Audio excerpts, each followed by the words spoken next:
Hey everyone, welcome back to another podcast episode with me. It's the Cup Man, and I'm here with Mac.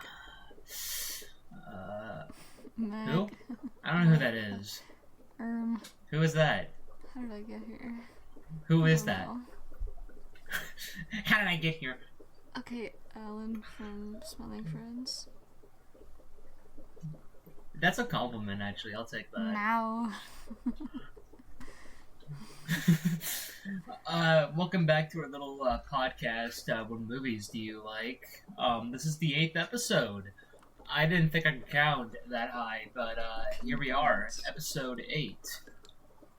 And we are going to be talking about 2 little movies, but I figured beforehand we could talk about one thing that released pretty recently. No way. It's a film that you and I watched that we've been hyped about, Longlegs. We talked about it in our previous episode. It was our most hyped movie. Again, we recorded it before the movie came out, so despite the fact it released like weeks after it released, we were talking about it in a context where We've been talking it was about to come months. out. Like what, all year?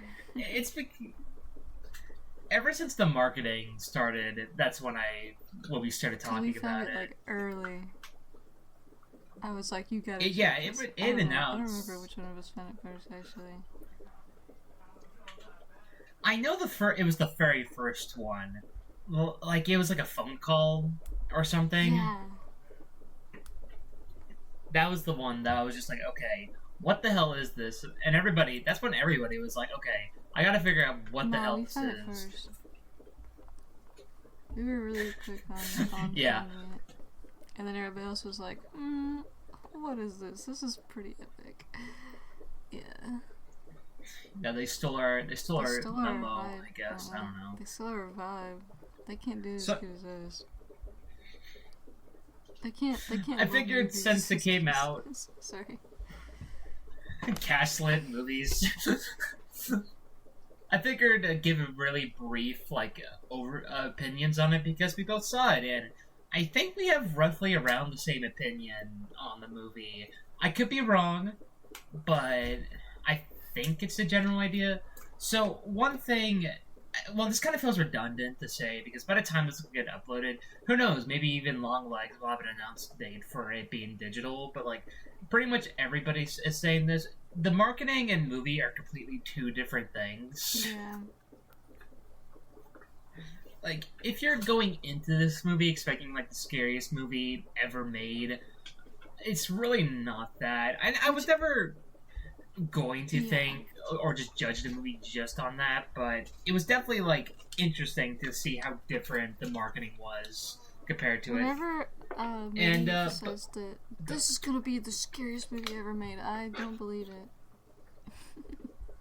it.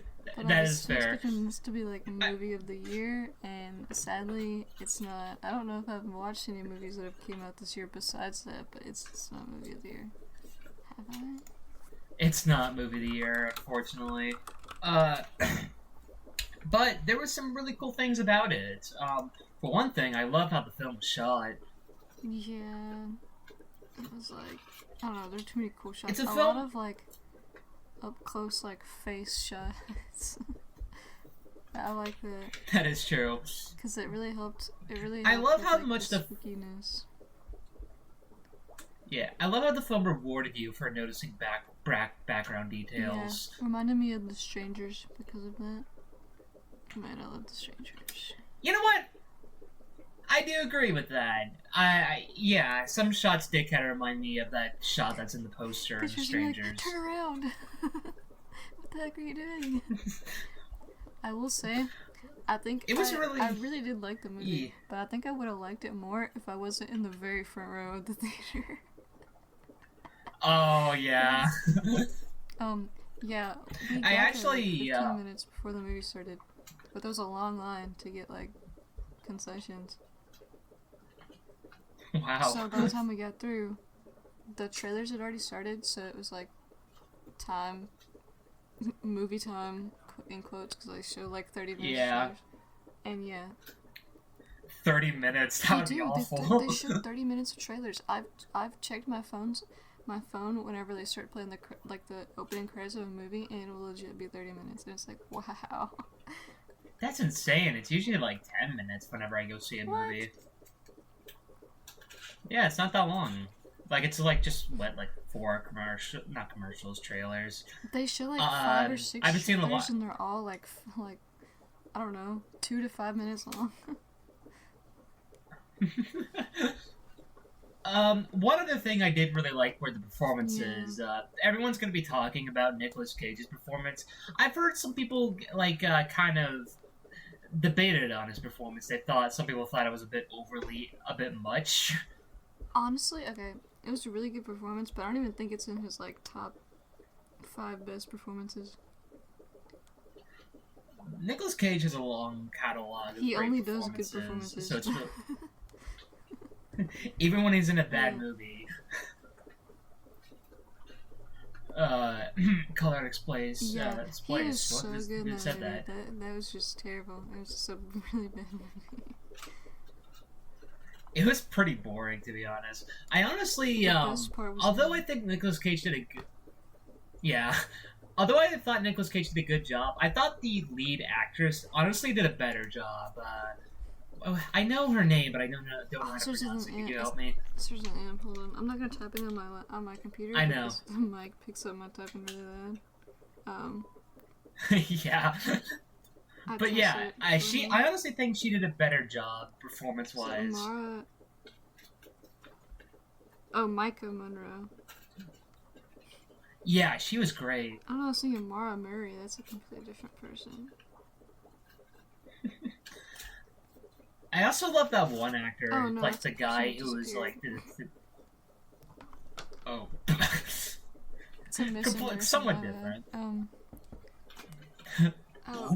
I watch a lot of true crime stuff. Of course you do, because you're white. So are you. I know. Well, actually, I'm a cop. Oh, yeah, sorry, you're red. Yeah, I'm bleeding constantly.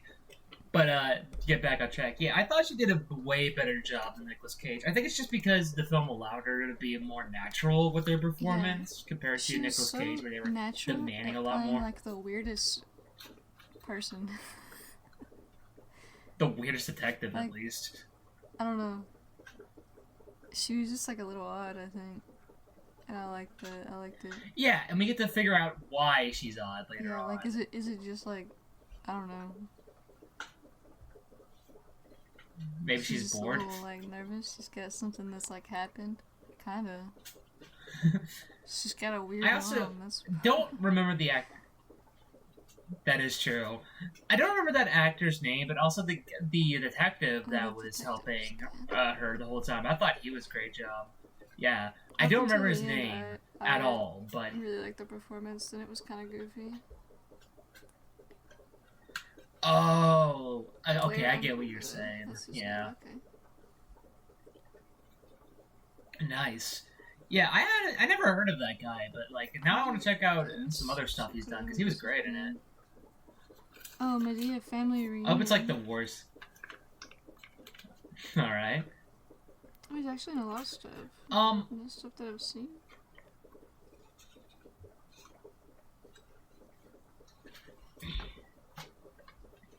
I think the main thing that holds this film back a bit for me is that it was a lot more straightforward than I was expecting, per se. Yeah, I was expecting more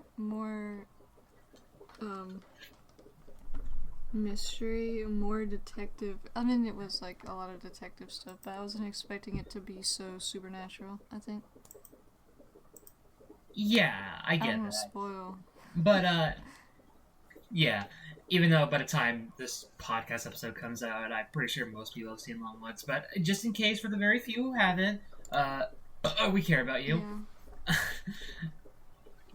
Yeah. I think the main thing is just, like, the more the film goes on, the more I'm just like, okay. But I just feel like it kind of feels like at points like a very typical crime movie where detectives are trying to find a serial killer. Yeah. Like, it has fun twisted I like turns, that but about it. sometimes the all right. I don't know. I feel like some moments I'm just like, man, I cannot wait for the next scene because this shit is kind of Yeah. boring. If you haven't seen the movie, take your headphones off for like 30 seconds. I didn't really like the whole, he's possessing the dolls. That was kind of stupid, I thought. Toy But Story. if it was more of like a, I haven't like seen the movie. I watched the kill count on it, but I thought that it was similar to, I watched Longlegs. I'm saying the, what is Yeah, I it? know what you're saying. I know. Sinister. It's like Sinister. Sinister. It's Alright. Sinister. It's like the like youngest kid kills the whole family, or one of the children kills the family every time. And it's like, man, you're really letting your like 6-year-old kill you? That's crazy. You're pathetic. Hey, I'm looking through and I haven't seen a single movie that's came out this year besides Longlegs. I've seen a few. My favorite is currently Love Lies Bleeding. Oh yeah, you did have that one up a lot. Oh, I see that now.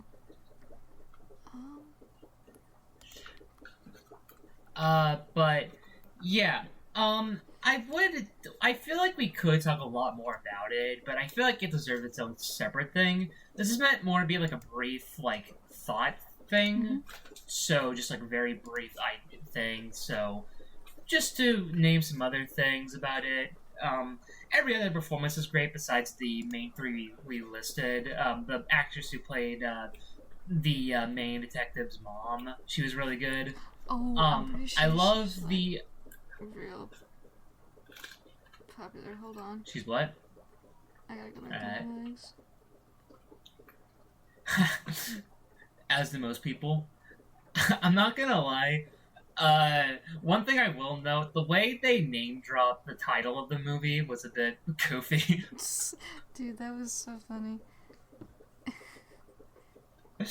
Do you think someone soy jacked during that scene? Yeah. I'm trying to find the mom. 6-year-olds at Walmart. Are you looking for my mom? I feel like it can't be that far. She's like she becomes like a main part of the story after a while. She just looks different, and she looks younger than she does in the movie. She's only 48, okay. Interesting. It's not who I was thinking she was, okay. She Who you thought it was? Stuff. I was thinking it was, I was thinking it was the lady that, is the aunt in Arthur and the Invisibles. She's in a lot of other stuff. Arthur. Alright. I think overall, if I were to give... Huh. I'm pretty sure he used to be married to Frank Sinatra. Yeah, Frank Sinatra. I'll say overall, Longlegs is pretty good. I would recommend the movie. It's very it still has a very creepy tone. I love the cinematography and performances. Go into the movie expecting a different film than the marketing will tell you. I will say that. Not perfect, but I would definitely rewatch it. I'd give it like a nice high 7 out of 10. Yeah, Pretty I'd great. give it like a 7 or 8. I think it would have been scarier and less like goofy. Like, cause some points were just straight up goofy. Like, I'm sorry. It was, yeah. But like the mom and then the like that girl in the psych ward, they were just goofy sometimes, and I was like, man, get them off screen. I don't.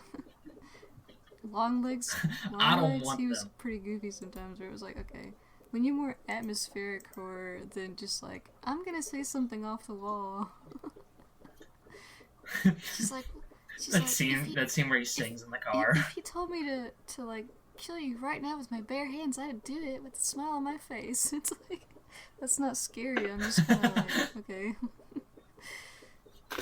Like, cool for you, honey. Yeah, it's just kind of weird.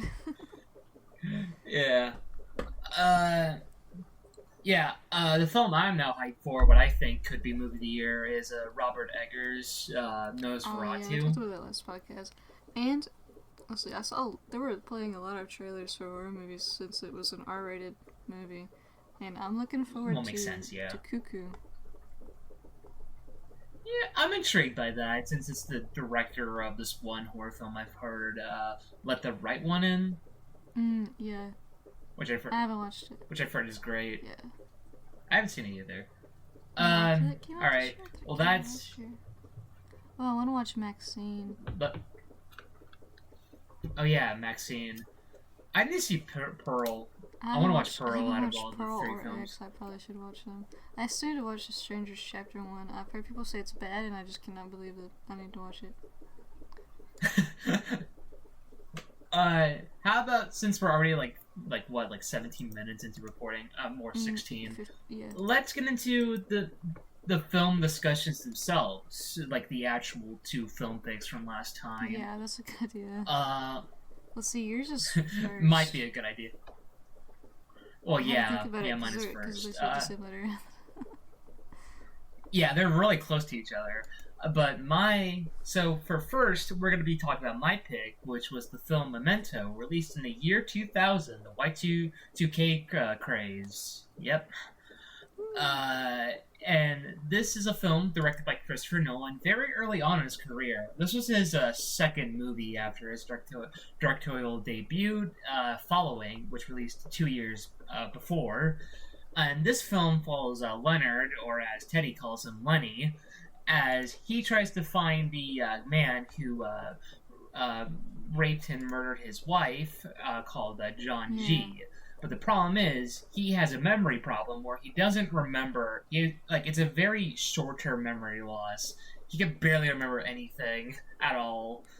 And it's just kind of following that, but also the film has the interesting gimmick of being the first, well, maybe not the first, but the first big film to be played backwards. So the last scene you saw is actually, the first scene is the ending technically, and the last scene is technically the opening.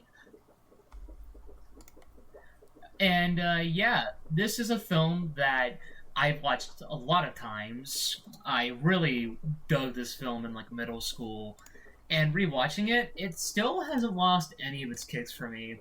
Although I've not seen a lot of Christopher Nolan films, I need to still see his big stuff like the Dark Knight trilogy, Interstellar, Inception, all that stuff.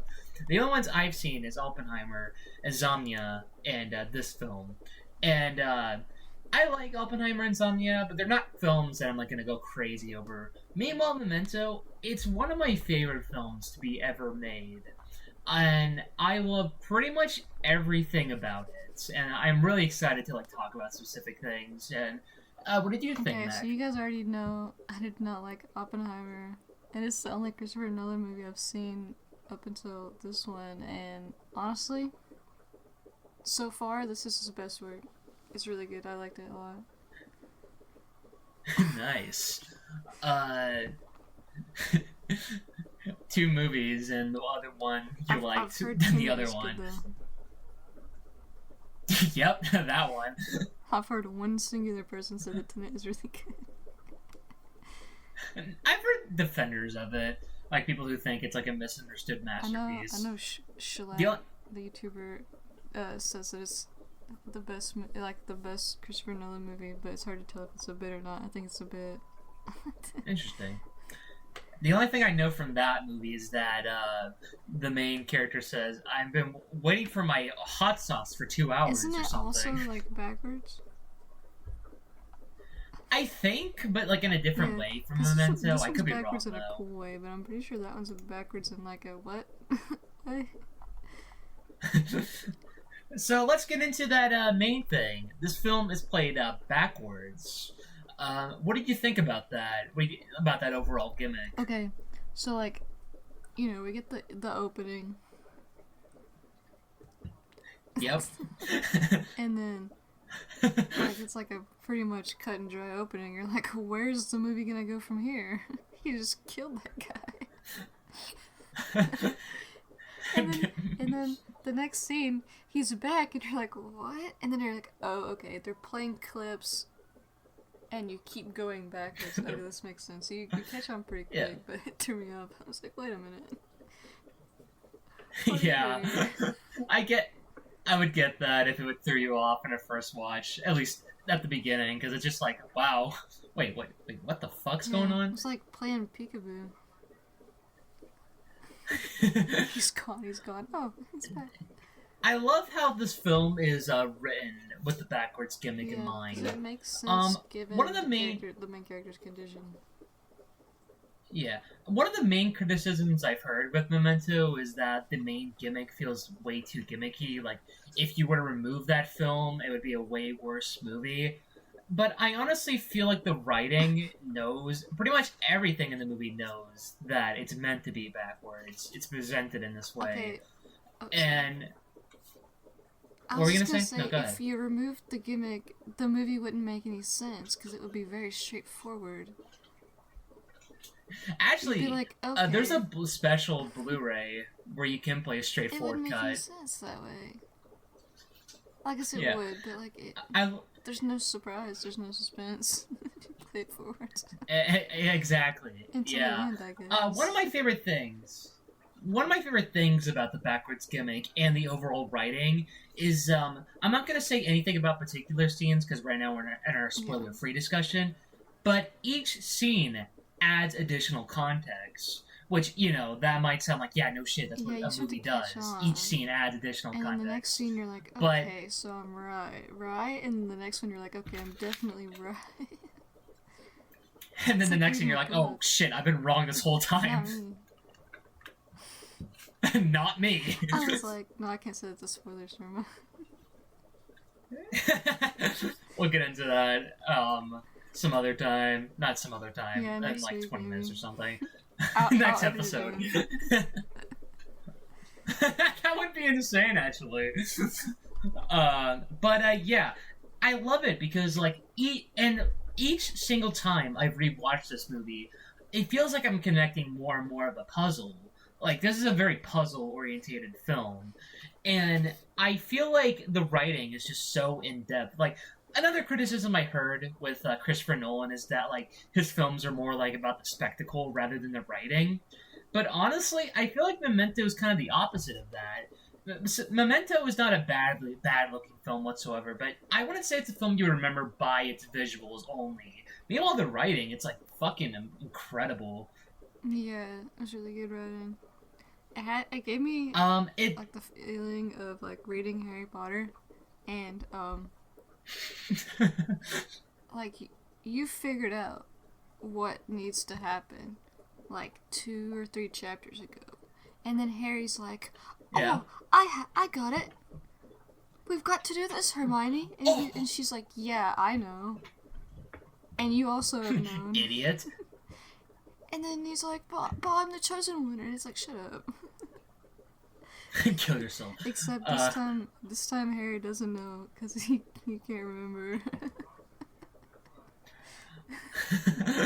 Harry just has I just dementia. have the same feeling of like, I'm figuring out and he has no idea. I actually looked up some trivia about Memento, and the condition Leonard has, it's actually a real condition. I forget the name. Like, it's like an actual name. I know I saw it. What's it called? Okay. I have it here, but I cannot pronounce this first name, so I'm going to send it to the Discord, and you can pronounce it, Mac. Because if I try to pronounce it, I'm going to embarrass myself. Anterograde amnesia? Yeah. Okay, if I would have pronounced that, it would have been way off that Mercury first and word. retrograde amnesia? What the heck? I thought he was an Aquarius. That was a bad joke. I don't even know what you're saying. It's like one of those like zodiac sign things, you know? Yeah, okay. You know, you can't. Yeah. One thing I really like about this film also, well, there's a lot of things I love about the film, but I'm just going by one by one. I like the editing for this film. Yeah. I really like the editing. I really like the editing. there's like one scene that I think the editing is a little bit weird, and it's like at the very beginning. I'll mention it a little bit more in the spoiler discussion because it's like the first scene, but that scene was a little off for me. But everything else, I loved how it was edited. I particularly love whenever there's a scene, like a scene that's going full, well, technically backwards, but not, but also like shows random clips of Leonard's wife when she was still alive. I don't know why. I just really love those like cuts, and they always felt really personal and well purposeful, not personal. Also, although personal could be argued and as well. Leonard's wife is played by Georgia Fox, and I love her because I grew up watching her on CSI, and she's one of like the main ones. So I was like, I know her. Oh my god! Oh, one thing I forgot to mention about the writing. This film is able to be so, like, it's able to make you, like, think so methodically during one scene and make you laugh your ass off intentionally in another. Like, the film is a lot funnier than you'd expect. I'm thinking, like, that scene where he's, it's after, like, the chase scene, and he goes to that guy's, Dottie's apartment, I think. That's probably not how you pronounce it. Yeah, Dodd, not Dottie's. I had an E for no reason. Dodd's apartment, and he knocks on the door, and he sees the, he burst in, and it's the wrong apartment, so he got some random guy to knock out. He just says sorry. It's so funny. It's okay, because neither of us will remember it in a few minutes. That is true. That guy's not that cold. He's not gonna know what happened when he woke up. He's like, what? Somebody knocked my door open? Why am I on the floor? Ow! Anyway, back to watching the game on TV. I don't know. Probably. He was probably watching the game.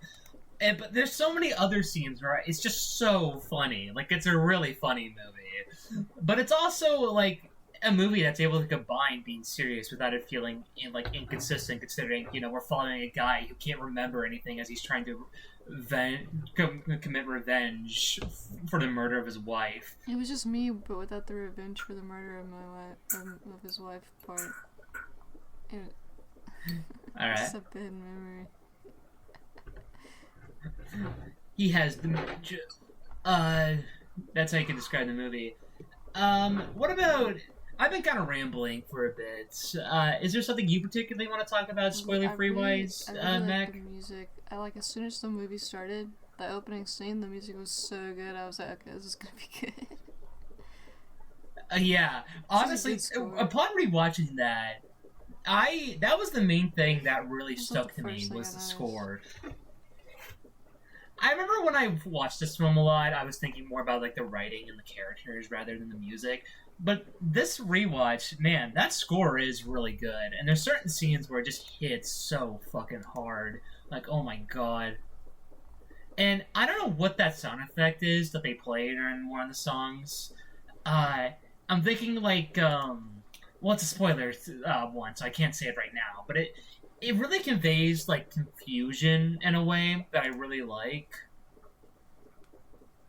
Like, I can't describe the sound effect without, like, mentioning a scene, but it's, like, a very spoilery scene. I'll have to talk about it later. What? Yeah. And the one big thing I could talk about is the characters and performances. They are really, really good. They are absolutely phenomenal. Mm-hmm. Leonard is just a really interesting protagonist to follow, because he's very likable, but also kind of psychotic at the same time. Yeah, and also every single character is like, "Hey, Lenny," and he's like, "I don't like being called Lenny." And they're like, "Yeah, we know you like all this." It's like, why do you keep calling him Lenny? Is he just gonna forget about it? And that's probably why. And Natalie and Teddy are some of my favorite characters ever written for a movie. I'm saying that I right didn't now. Both of like them, Natalie, but I thought that she was like a I good, can understand why. in the context of the movie, like she's a good character, but I didn't like her as a person. Yeah, I get that. I love how complex they are Yeah. because both of them. So What? yeah.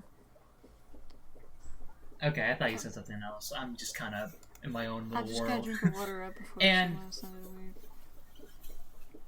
all right. Guy Pearce as Leonard is a pretty great job. I haven't seen a lot of films with him, but he is easily. This is probably my favorite performance from him. Although, again, I haven't seen a lot of films from him. And Carrie Annie Moss as Natalie, I think this is easily her best performance. Mainly because the main other film to compare with her performance is Trixie in The Matrix. She's done other films, but that's the one other only film that people know her from. Ah, I thought she looked familiar. She was Jessica Jones. I didn't watch it, but the ads were on all the time. Back in 2015. What were you saying? Alright. Well, I was just commenting more about that. There's a particular scene where, Carrie Annie Moss just absolutely shows off her capabilities as an actress, just like one singular scene. It's a spoiler scene, which we'll talk about in the spoilers discussion. But if you've seen this movie, you know exactly what scene I'm talking about. I don't even need to say it. Yeah, and God, I'm gonna butcher his last name. I try to learn how to pronounce it, but it's gonna be a bit hard. Thank you. Again, I've said this about every actor, but this is also easily his best performance. I've always liked him as an actor. Like every film I've seen, he's always done a great job. But this is my favorite performance from him. He is just so natural as his character. Yeah, and he was really funny too. Oh yeah, he was funny, especially during the ending. That was like the best part of the movie. I'm trying to think of other things spoiler free wise, but I'm kind of going a little bit of a blank. I just gotta think a bit more. I mean, there's a lot of things I could talk about, but a lot of them are gonna end up being spoiler related. So yeah. You pick up on weird little details, and you're like, how did we get to this? And then later on, most of the things get uncovered. You know how yeah, random scenes.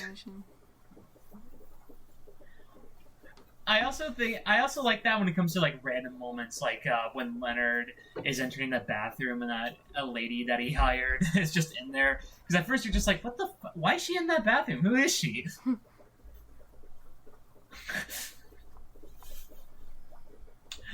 Dude.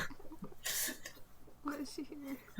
I was thinking about moments of the film, and I immediately thought about this, because I mentioned earlier that how this film could be really funny. I immediately thought about the scene where Dodd pulled Leonard over, and Leonard goes "What the fuck?" and then he pulls out a gun and he just drives off. It's so good. And then later he meets him again, and then they talk. Was technically earlier, but oh yeah, you're right. Yeah, I'm always right. Except for the times I'm not, which don't count. Oh, fun fact I gotta mention. So I looked at the cast of who was considered for which character. So originally, the first thought for Leonard was Alec Baldwin. Oh, okay. And there was a time where Brad Pitt was slanted for the role. He was going to play Leonard in the movie. I did think that he looked a lot like him. He looks like Brad Pitt whenever he was in Fight Club. It's probably because of the hair. It was 99% the hair. But here's the funny part. For Natalie, one of the characters that was the actors that was considered to play Natalie was Angelina Jolie. Okay, I can see that. And I'm thinking about that one scene, and I'm just like, man, that would have been really poor to watch now, considering how terrible of a person Brad Pitt is. Yeah. I mean, I get why. What were we gonna I say? was gonna say that would be pretty silly. Because, spoiler reasons. Yeah. You know what? There's probably more things we could talk about, but we should probably slant this on to the. Sorry, I knew that the tattoo artist looks familiar. She was the grandma that from lady? Zeke and Luther. I've never heard of that. Zeke and Luther from Disney XD? Come on. Zeke and Luther. Maybe? It's the skateboarding show. I don't know. I don't know. Dude, I'm trying my best. You know what? I'll give you another fun fact, Mac. So for the closing credits song, I'm only saying this because I know you're a big fan of this band. Paranoid Android by Radiohead was originally going to be used for the closing credits. But Christopher Nolan thought that the royalties needed to use that song would be too high considering the low budget of the film. Okay, that's fair, I guess, but... You want to get into spoilers since I feel like we can get more into specific, particular things about the story and stuff like that. Yeah, we're about 40 minutes and anyway. Well, we're 15 minutes of that was spent on Longlegs. But all right. So people watching this, we are going to spoil the shit out of Memento now. So if you don't want to be spoiled with this film, I would recommend skipping to this timeline right now. Look at that thing. Yep. Besides that, we're going to spoil it now. 3, 2, 1, penguins. Okay, guys, I gotta share my favorite quote from the movie. At the end, he does this. Okay, guys, I'm gonna fart. Hold on.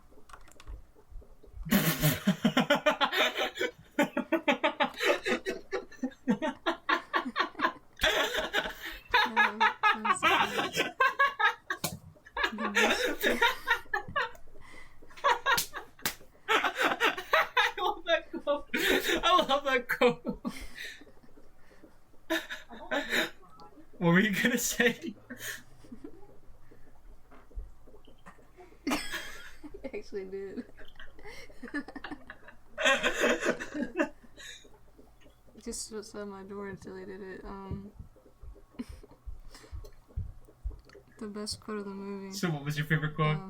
He does this whole monologue. Or, I should say, Tay does this whole monologue about how Lenny killed John G like months ago. And he just finds him a new John G every time. Every time he does that, because he forgets. Yeah.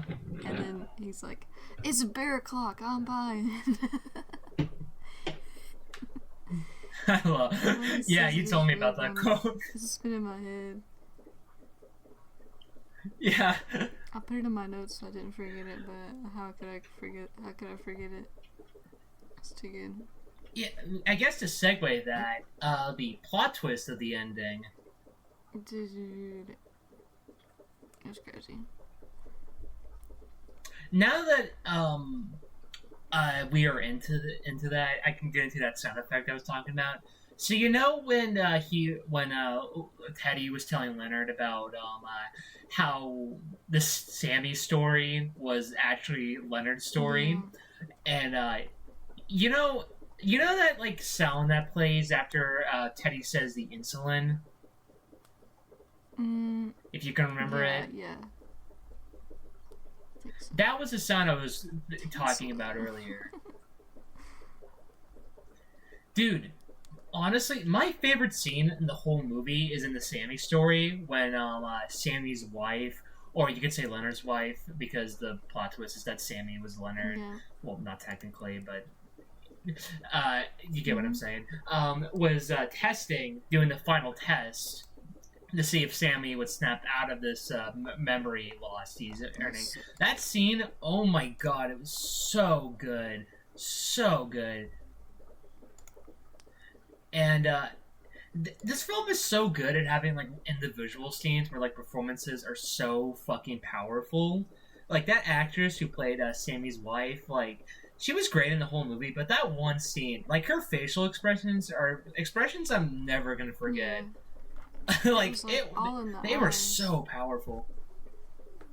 It was. Eyes play a big part into facial expression. Meanwhile, Sammy's actor Steven Tobolowsky, I was just like, man, this guy looks real familiar. And now I'm looking him up, and he was in Garfield the movie, and Beethoven's Big Break. Wait, was he the villain? So he's also in Beethoven's Big Break. No fucking way. Hold on. So you're telling me that I watched that Sammy story, and that was the guy who hates lasagna the whole time? Are you kidding me? Sammy hates lasagna. He's also not real. Yeah, Happy Chapman. He's the. All right. He's like the dog food guy, right? Or something like that. I don't know. He hates lasagna. I don't know. For sure. I love how this film uses black and white in contrast to the color, and how the ending, it goes from like black and white to color in a really interesting way. Yeah. I was thinking about during those parts was like how I think last episode you talked about how so many movies like right now are using the whole black and white throwback effect for like flashbacks. Yeah, but this unlike some other movies, I feel like it made sense here. It made sense here, yeah. But like some films, I don't get why they were in black and white. Meanwhile, here in I was about to say Oppenheimer. Memento, it makes sense. Oppenheimer really didn't make sense because this is like, okay, why is this flashback? I'm black pretty and sure there white? was a It wasn't reasoning, but that I long forgot. ago. In compared to like the rest of the movie, it's like this happened like 2 years ago. Why is it in black and white? Alright, so since we're in, one thing I want to mention, spoilers, guys, since we're in spoilers, one of the biggest things that this film always is able to, like, I want to know your opinion on this. So both, Natalie and Teddy use Leonard for their own.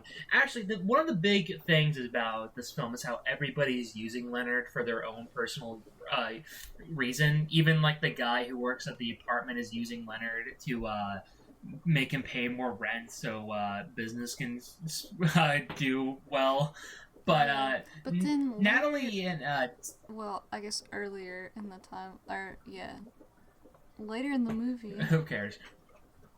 He like writes down that he needs to visit the room 304. So it's like, okay, he didn't just rent it out because he forgot. He needed to go in there for something. So I wanted to ask, what were your thoughts on the way Natalie and Teddy were using Leonard? Like, did you think one of them was using them like way worse than the Natalie other? Was worse. Cause she like really up. She's like, I'm a victim too. You need to help me because I lost someone, which like she did. She did lose someone, and he killed him. Well, she doesn't know. But like. She's like, you need to help me. And like, this guy hurt me, but really, she just got him to punch her. It's like, come on. Oh, dude, yeah. That scene made me so I mad. honestly... That's interesting, because a lot of people say Teddy was using him more. He was a pretty corrupt cop, but he was funny about it. Alright. He was like, yeah, come on. I mean, gabagool. He had a funny accent. I liked it. Speaking of that scene you were mentioned earlier, one of my also favorite scenes, probably in any movie to be honest, is the scene where Natalie's just going like, I can say whatever I want. Yeah. She was saying she called him mean names. She was mean! Poo-poo! I don't know, I just but, feel like if you're trying to get somebody to help you, you should be like a little nicer too. I I need this mean, guy dead. I love how We're all drug dealers, by the way. I love how, for that scene in particular, how unsubtle she was about how she was going to use him. Yeah, she told him to his face because she's like, she's like, I'm having fun telling you exactly what I'm gonna do because I know you're not gonna remember it. It's so fucked up, but it's just like, she's right. Yeah, she's right, but like, ouch. And that's the scene that would have got aged really badly if Brad Pitt and Angelina Jolie would have stayed in their roles. Yeah. Oh yeah, I didn't think about that. Yeah. It's just two people that kind of look like them. But I love how complex Teddy's usement like, of Leonard was, because it's both. oh, Yeah, no, go ahead. Go ahead, because I cut you off. I was gonna say, because how he was using him, there was a good and a bad way. The good thing is that Teddy was using it so he didn't harm innocent people. Well, kind of, but also not. But also, and also not harm himself. But also, you could definitely tell he was just exploiting him for his own amusement. Just to get things done his own way. And it did backfire on him, and it didn't backfire on Natalie. So I guess she wins in the end. She won, yeah. Honestly, I'm gonna be honest. Go ahead. And I was gonna say, which now that I'm thinking about it, Teddy being a cop makes Natalie wanting to kill him make more sense now. Because he knew about the whole drug operation. Okay. I was gonna say something completely unrelated. I was gonna just say that both John Panthiolano and Carrie Annie Moss both could have honestly been eligible for Best Supporting Actor and Best Supporting Actress for this role. Yeah, I think they both should have got it for this. Because it was a really good performance. Like, they were both phenomenal. Yeah. But that's unrelated to what we were currently talking about. I love. One big thing. This film has some of the best use of like narration ever in a movie. Period. It was really good. He did sound a lot like Patrick Bateman whenever he was doing the narration. I don't personally see it, but I monotone. can. It could be. Yeah. I love how much the narration becomes a character in himself. Yeah. Because in the context of most narrations, it's kind of like a disembodied voice. Like, it's not related to the story that much. Which, that's not a bad thing. Plenty of films have done that, and they've done it well. But I love how Memento does it. It's more like thoughts. It's more like what Leonard's thinking, rather than just like a disembodied narration. Like, every time he's thinking. It's like he's writing it down in like his diary or something. Yeah. Apparently a lot of the monologues were improvised by Guy Pearce. That makes them a lot, that is a insane. lot more impressive because some of them are kind of long. Yeah. They're just like, yes.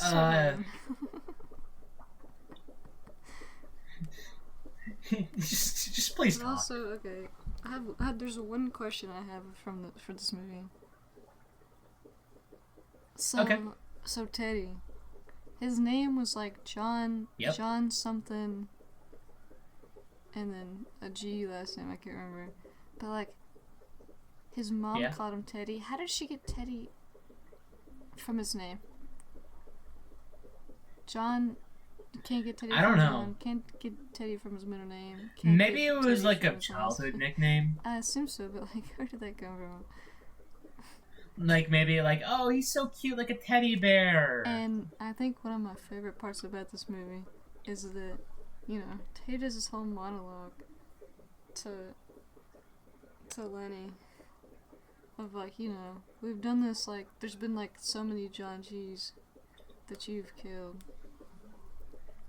And it's still like, you don't remember any of it, and it's not gonna help you at all. And then Lenny's just like, alright, you're my next John G. I'm setting up clues so I can kill you. And I'm not gonna do this. Like, that's so silly. That's so petty. Yeah, dude, Gonna that leave what notes makes for it one of my myself when favorite I don't endings. remember.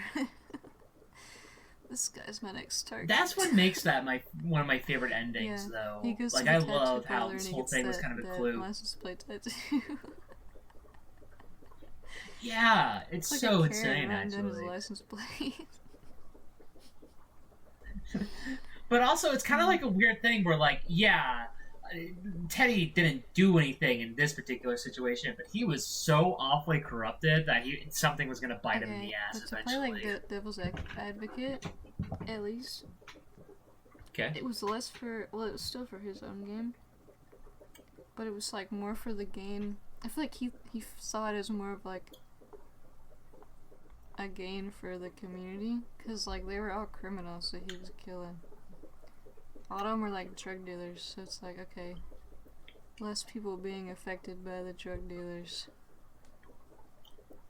So in that way, it They're makes still him people. better than Natalie, because she was one of the drug dealers. And she just wanted like just personal reasons for killing people. I love how like that's another thing, like how complex both Leonard and Natalie's relationship comes. And they were both Because like, that singular I don't scene know. adds I so don't much know additional him. I don't know her, context. but they knew each other.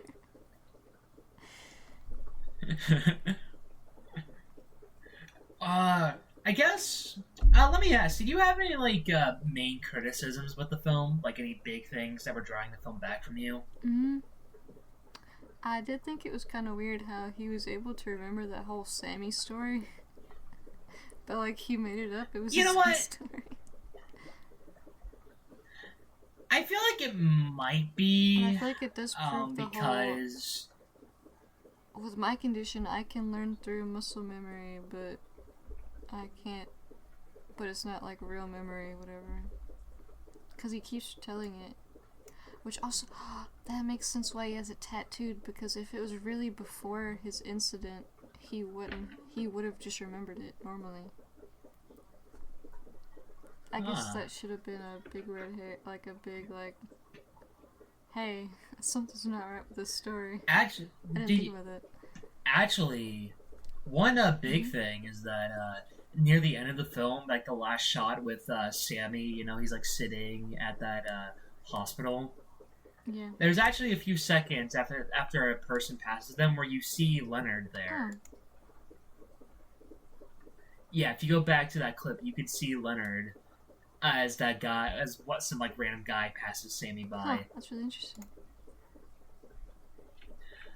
Oh, fuck. I feel like I had something in mind, but ironic because of the movie we're talking about. Oh no, I remember it now.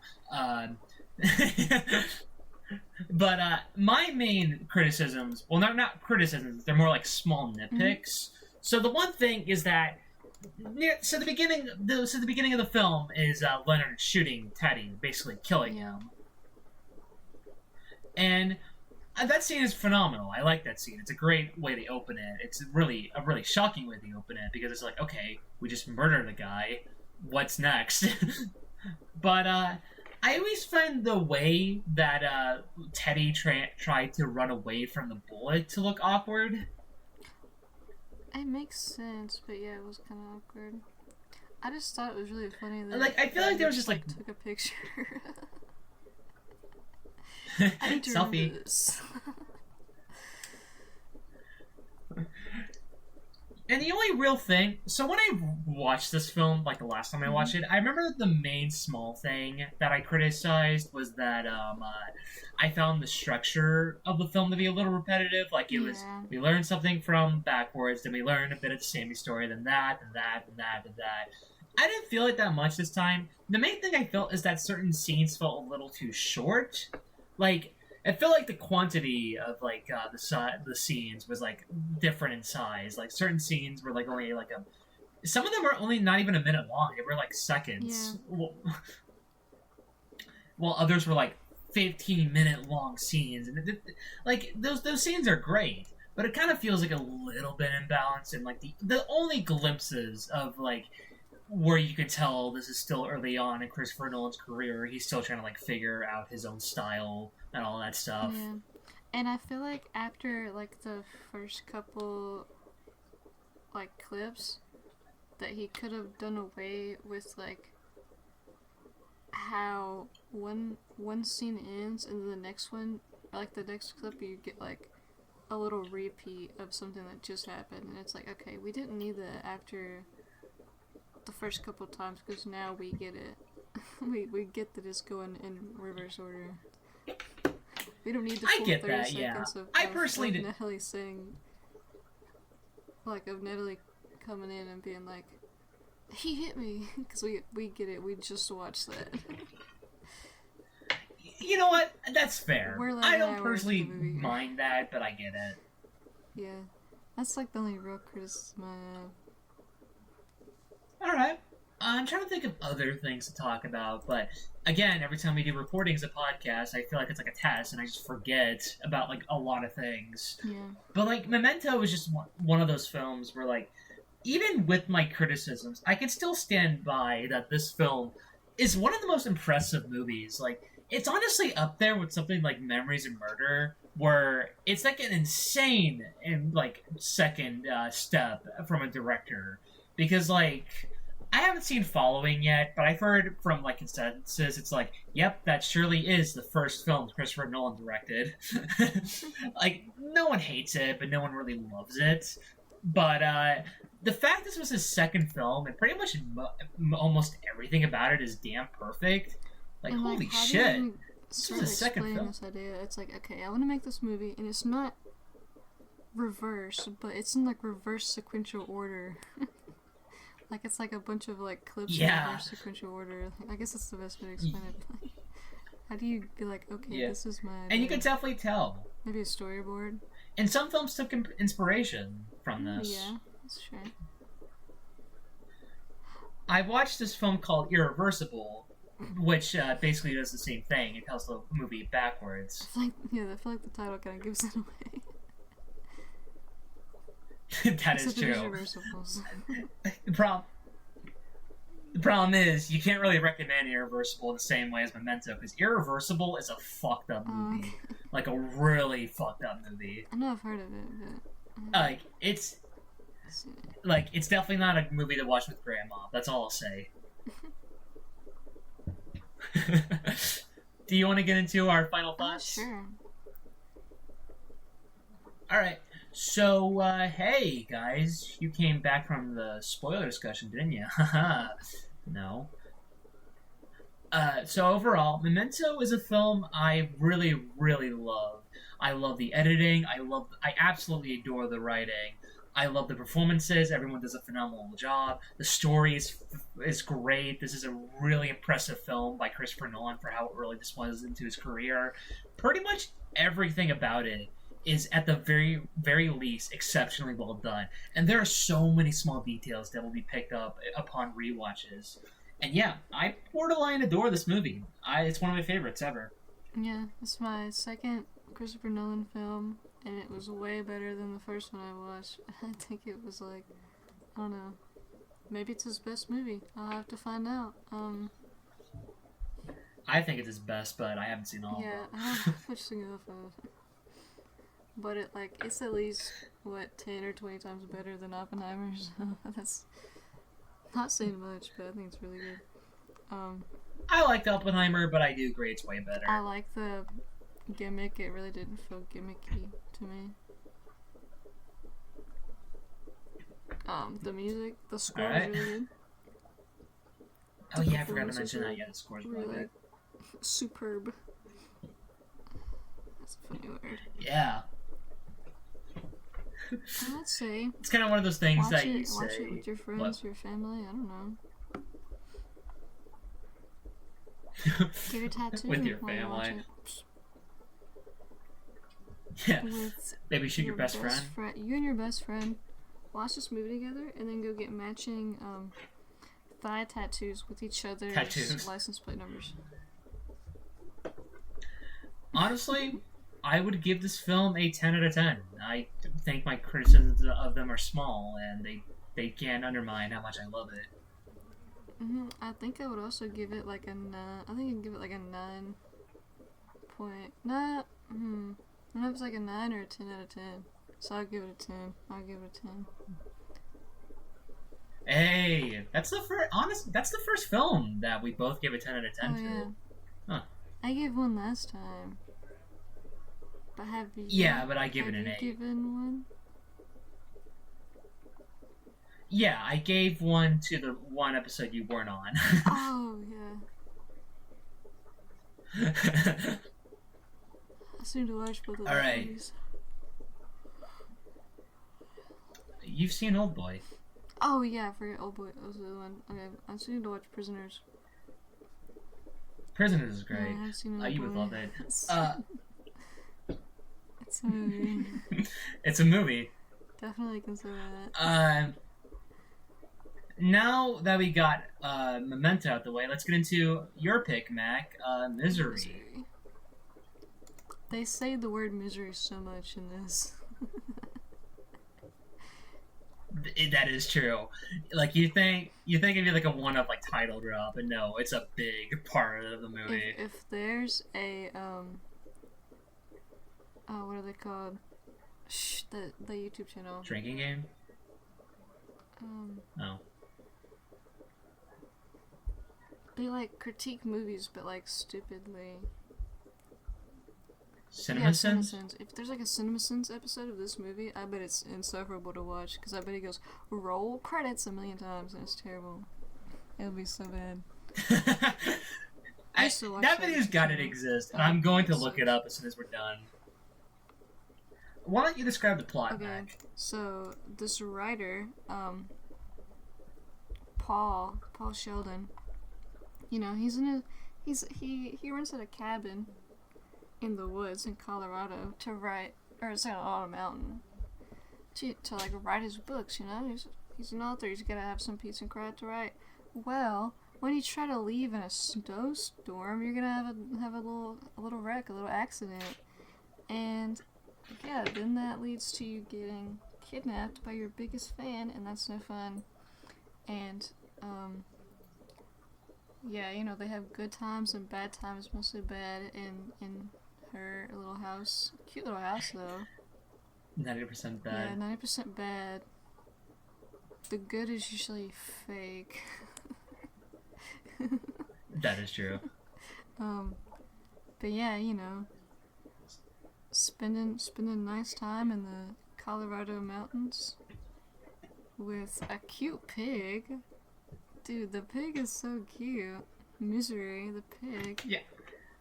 I wonder what happened to that pig, I honestly. hope they didn't eat her. But anyway, They yeah, don't. I don't know. he's got to recover from his injuries with the wreck, and then he's gotta get himself out of there, back to the rest of the world, I gotta get out back of here. to freedom. Stephen King Freedom! book, movie, Stephen King book. Yep. based on the book. Or based off a true story. Could be. Stephen King Of Stephen King? loves writing books about authors. He's like, that's literally me. I'm an author! And they always write horror books. So what did you overall think, Max? Since it was your pick, I thought it was figured you should great. go I first. think it's one of the best Stephen King adaptations. Especially since some of them are kind of goofy. Like, he writes books about, like, haunted cars. And, like... I've heard Christine's pretty great.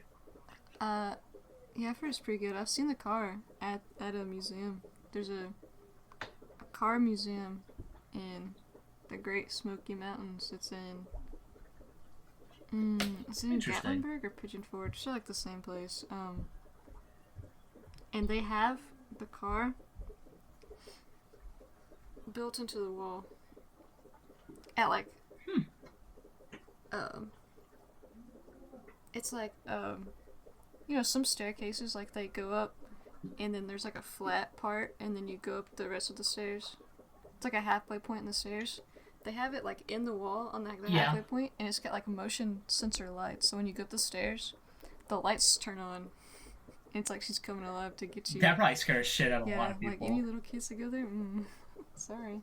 Ah! But yeah, they got a lot of like movie cars, famous cars in general. I think that no, I was about to say I think that they have the Ford Bronco driven by O.J. Simpson, but it's not there.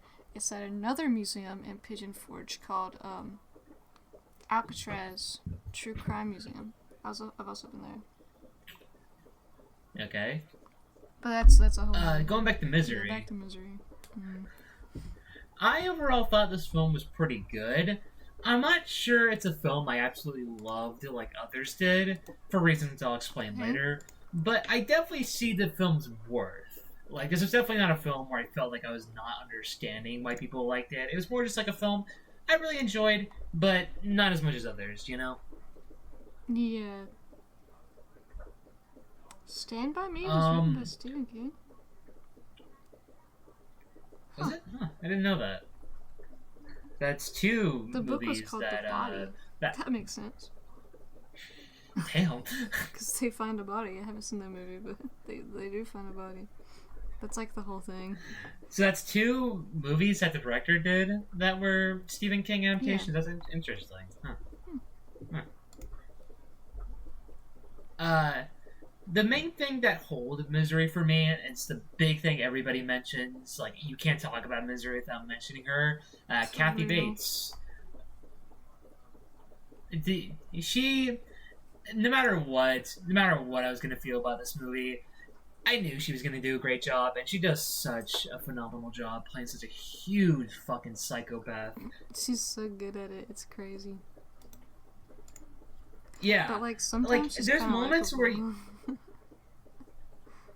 Yeah, she's... Not only is she, like, played phenomenally, but the character itself, she's, like, really complex, because she's not, like a stereotypical, like, crazy fangirl. Well, she is, but fun. she's not... There's more to her than that. Yeah, sometimes you're like, okay, she's kind of fun. And she's, like, evil. And then she she's in Friday does something Tomatoes. fucking crazy. Oh yeah, you didn't mention that. Oh, I mentioned that last This time. was the film that made her a star, because before this movie, nobody really knew Kathy Bates, and there were actually a fair amount of actresses that were considered before her. I know the first one that was brought up. I know her name, but I don't know how to pronounce it, so I'm just gonna say it. The actress who played the mom in Buffalo 66. Oh, she had some, like a Ukrainian name or something, didn't she? Well, I mean, I just mentioned a film we talked about, but she's also the mom in the Addams Family movies. The live-action ones. Yeah. Cause it's like she was only in one She was the other first one movie considered. before this, and it was in 1982. Huh, So interesting. she had, like, 8 years before she blew up. Honestly, you can tell this movie knew that Kathy Bates was the big selling point of this movie, because there was there was more than, like, a couple times where, like, it was just Kathy Bates monologuing as the camera got closer and closer to her face. Yeah. And she's really good at giving Like- this just, like, really deadpan, like, nothing look. Yeah, she's so good at facial Yeah, expressions. same with James Caan, Like, it's he's really good it's too. shocking. But Oh yeah, she's- James Caan was also great. It's actually, fun fact: Kathy Bates and James Caan didn't get along that well while that makes it while even shooting. better. That's what I mean. Like, Kathy Bates complained to the director, Rob Renner, yeah, about how, like, John Caan was being a bit complicated to work with, and his response was just like, use that anger towards your character or something. Like, it was something like that. Think about how annoying he is whenever you beat him with a hammer. Kill him. I guess for the 40-year-old movie? No, Still. 34-year-old movie? Yeah, 34. Damn, this movie's gonna be 34 this year. Holy shit, it's Yeah. probably already 34. 2 years older than my cousin. Interesting. But there's other things to like with Misery besides Yeah, Kathy besides Bates Kathy and Bates. James Caan. James She's Caan- like the thing that makes the movie. Sorry. Let's Go say ahead. James Caan does a I was lot gonna of... say she makes the. You go. Go ahead. I'll shut the You fuck go. up. I was just gonna say she makes the movie stand out, but there's other things. That's all I was gonna say. Jesus James Christ. Caan does a lot of these little, like... It's like, okay, in any other situation, he would be the most annoying dude right now. He does those little, like, smirks, like, oh, that's great. Kind of like smirks all the time. And it's like, if you weren't being held captive right now, and you did that, like, smirk to, like, a waiter or something, I would beat the be shit so out of you. annoyed. He's just, like, so good at it, I don't know. Yeah, honestly, James Caan is really natural with his It's performance. gotta be a little real. Judging by what Yeah, he's probably Kathy dealt with Bates so talked much about shit. him. It had to be real. Also, another actor who did a good job. Who was he again? I know, like Richard Farnsworth? Buster the Sheriff? Yeah, he's great. He's not in it for a lot, but he's Dude, great. he's so good. Him and Francis Sternhagen, the Buster in Virginia, the best, like, sheriff deputy husband-wife duo. They were like the stars of the movie besides Kathy Bates. Every time they came on screen, I was happy. You were soy jacking. I was like, man, somebody get this guy out of this house. Oh, the sheriff's here. The deputy's here. Hold on. No way. They're gonna talk about their marriage again. Love it. The main other thing that I think this film really excels at is just the story itself. Yeah. Because it's Like, the it's writing simple, is great. but, like, it's effective, I think. It Yeah, works. It just works. Well, it was probably not simple back in 1990. Yeah. When the thought of, like, somebody being, like, a super fan to that point is, like, unheard of. Now she's probably not seen as Yeah. that much Now of a super that, like, fan, to be honest. multiple dudes have, like, went insane and, like, tried to kill people for Taylor Swift, yeah. Holy shit. Dude, the Waffle House Out of shooting all in people. Nashville, that guy had, like, a weird little obsession with Taylor Swift, and he's like, this will get her noticed. This will get her to notice me. Wait, hold on. I gotta see something. That's insane. Because the guy who shot Ronald Reagan, who is out of Excuse prison and makes music now, he attempted... it was Which is attempted based. assassination. Hold on. Yeah. He did it to impress an actor. Or an actress. That he, like, yeah. Really? John Hinckley Jr. I have it with Mel Gibson. He did it to catch No. the attention of Jodie Foster. Well, Jodie she wouldn't have been Foster? interested anyway, buddy. She likes whipping. Yeah. She was probably busy with her 2 Oscars. She's busy with the Oscars. She's like, shut up. She's just playing with them like dolls. Yeah, John Hinckley Jr. Do you think that's what, like, he makes music, so... Do you think that's what, like, actors do when they have, like, 2 Oscars? They, like, play with them like dolls Yeah, they or probably something? are like, they're kissing. That's what Bong Joon-ho did when he got 2 Oscars for Parasite. He made them Dude, he's kiss. so real for that. And that's why he made Sleeping Dogs Don't Bite. Even though he made it before that. It's Barking Dogs Don't Bite. Barking Never Dogs. Bite. I always get that mixed up. I always get It's it a mixed up bit with, of a like, long Let title. Sleeping Dogs Lie or whatever that saying is. Back to Misery. Yeah, Misery. Which they say so much because Paul is like the author of a series of books about a girl called Misery who lives in like the 1800s. It's like a Little House on the Prairie type beat, but like more drama, Yeah. it seems. Because Little Yeah. House on the Prairie Dude. is real. People say it's fiction because, you know, it's based off of her memory and it's not like she like embellished stuff and made it more something that kids would want to listen to instead of like, I don't know, she made it less dark for the kids, but like you're calling it a fiction? I don't know. I just don't agree with that. But anyway, back to the Misery. one thing I gotta mention is so the role of Paul was thrown to a lot of actors. I mean a Really? lot of I can't actors. see it being anybody But James a Caan. lot of Yeah. people, a lot of actors in Hollywood were accepted, but well, not accepted. They were asked, but a lot of them turned it down because of Annie overshadowing the actor. And just to name some actors, for example, that were considered: Robert De Niro, Harrison Ford, Morgan Freeman, Mel Gibson, Dustin Hoffman, uh, Jack Nicholson, Al Pacino, Denzel Washington, Robin Williams, and Bruce Willis. That's some of the actors. There's more. There's plenty of more. Those are just some of the Okay. actors who turn it I feel down. like I can't see some of these actors being all helpless in the like bed like Especially whining. Denzel Washington, to Yeah, be he's honest. supposed to be like, oh, ouchie, ouchie. I broke both of my legs. Like, no. Ow! Dude, the legs look so bad. They're so, like, gross. His feet are, like, Yeah, they puffy look and like swollen, which is, like... they look like it's like, gamer it's, like, legs. too accurate of, like, two broken legs.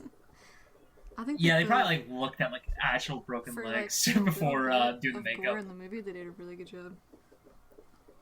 Yeah, the makeup work is good Something for that how I can't minimal spoil, it is. I was shocked, but wow, did it look good. All right, I was like, we'll no. talk about that in But a I was bit. like, dang it. It did look good though.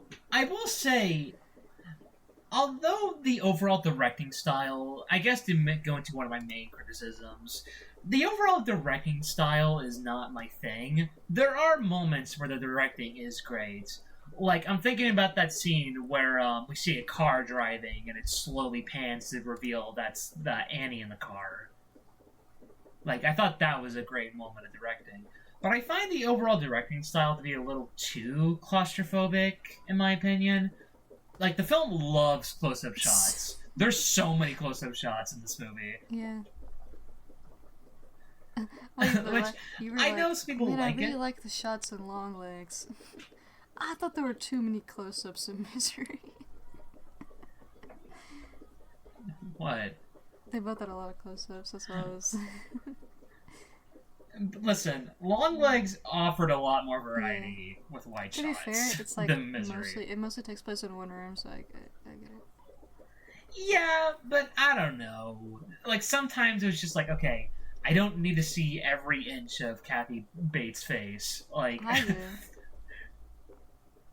all right, if that's what you wanted. Oh, so the pig was actually named Misery the pig, and she was just cast for this movie. All right, She's so cute. she I is love her. cute. Also, I'm like stupid or something, because how did I not catch that James Caan is the dad from Elf? James Caan? James Gunn. James Gunn. He directed this. Misery. Yeah. That would be funny. It would end. The editing would be way worse. Hey, he did a good job with Guardians of the Galaxy, but if you put him in charge of another horror movie, it's gonna be like Brightburn.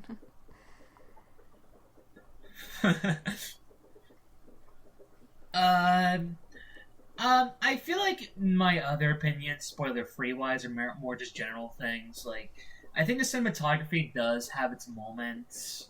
Like, there's definitely some well-shot, like, well-framed shots in the film. There's one Oh, thing, the one outside scene in shots particular are in the good. ending.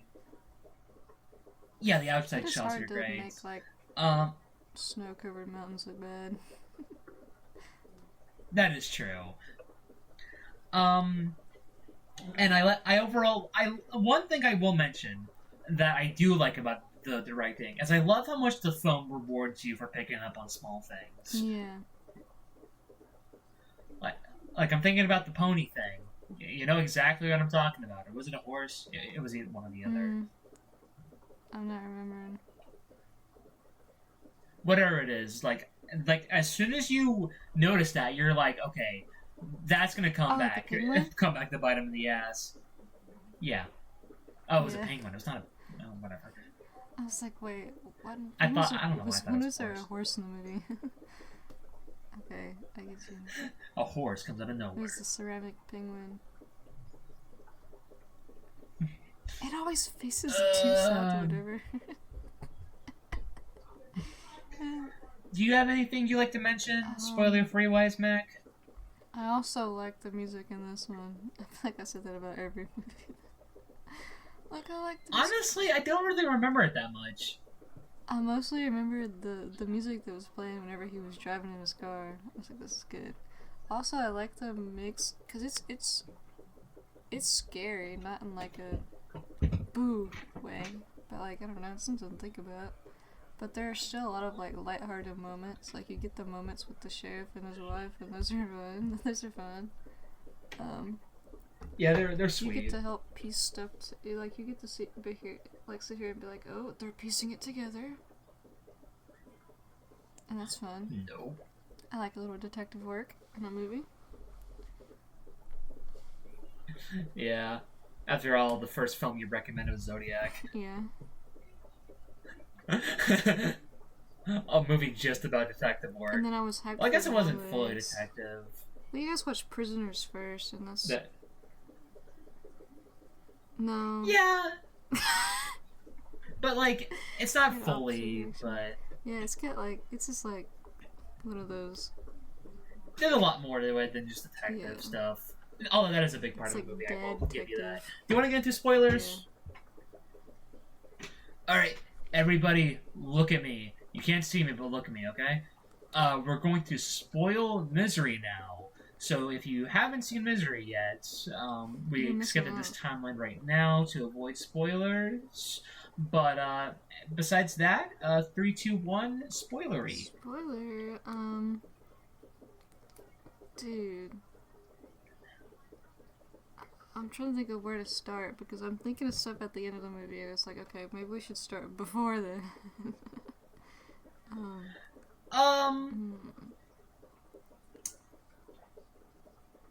She's. I love that dinner scene. Oh, the dinner scene is really good.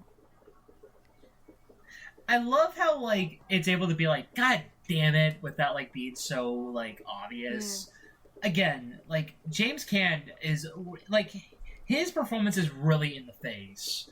Like, well, obviously, because his body doesn't move. He can't move his body a lot. But his facial expressions just go... They're really Yeah. good in this You movie. should- That scene where you realize... Oh, sorry. Go ahead. No, I cut you.